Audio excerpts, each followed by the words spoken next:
بسم اللہ الرحمن الرحیم۔ السلام علیکم، میرے چینل میں خوش آمدید۔ شام ہو گئی تھی اور اب میں نے اپنا سامان سمیٹنا شروع کر دیا تھا۔ ارد گرد پڑے ہوئے اوزار اور لوگوں کے پرانے جوتے سمیٹ کر ایک جگہ پر رکھے اور نیچے پڑا ہوا چمڑے کا ایک چھوٹا سا ٹاٹ بھی اٹھا کر جھاڑا اور تہہ لگا کر رکھا۔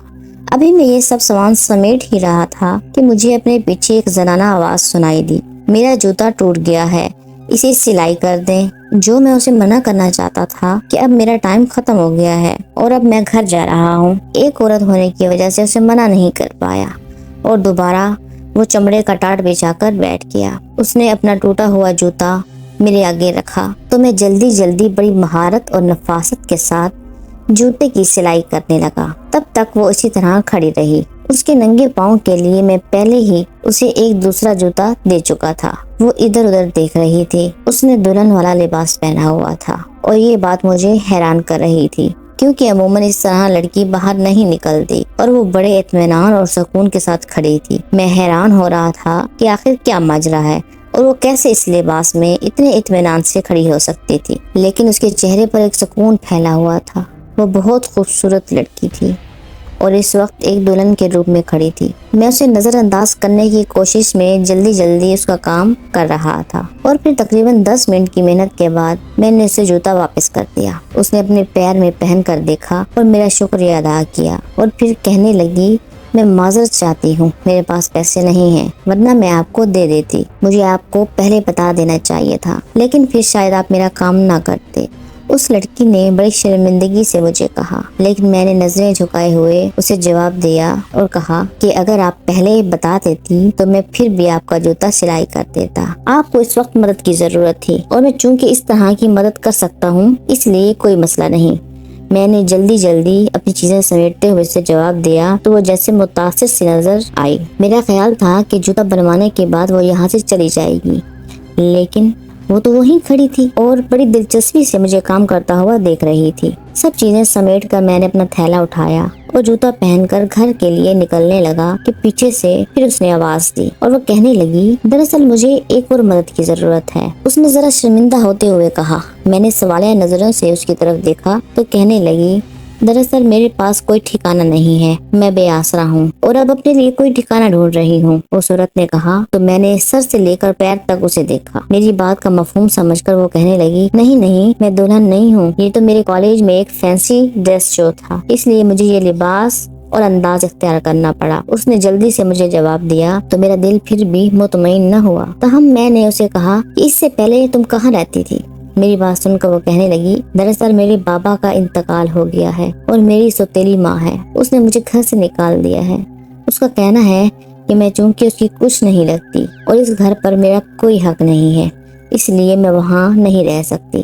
یہی وجہ ہے کہ کالج کے بعد میں ادھر ادھر پھر رہی ہوں اور مجھے سمجھ نہیں آ رہی کہ میں کہاں جاؤں۔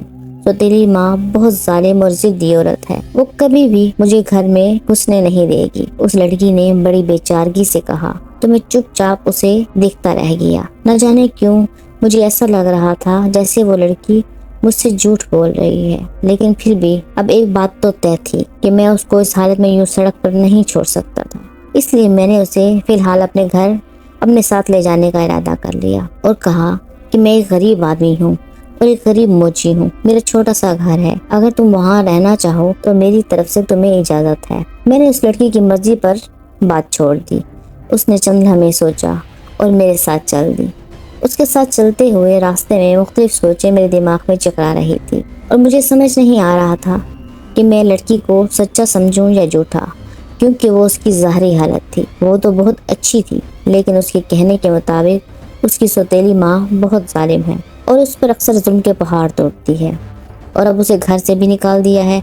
یہ باتیں سن کر مجھے اس پر یقین تو نہیں آ رہا تھا، لیکن صرف ایک لڑکی ہونے کے ناطے میں نے اسے اپنے گھر میں پناہ دے دی تاکہ وہ یہاں بھٹکتی ہوئی نہ پھرے۔ گھر آیا تو اماں سامنے ہی بیٹھی تھی، اپنا سر دبا رہی تھی۔ اماں کو سلام کر کے میں نے اپنا تھیلا مخصوص جگہ پر رکھا اور پوچھا، کیا ہوا اماں، طبیعت تو ٹھیک ہے؟ تو وہ کہنے لگی،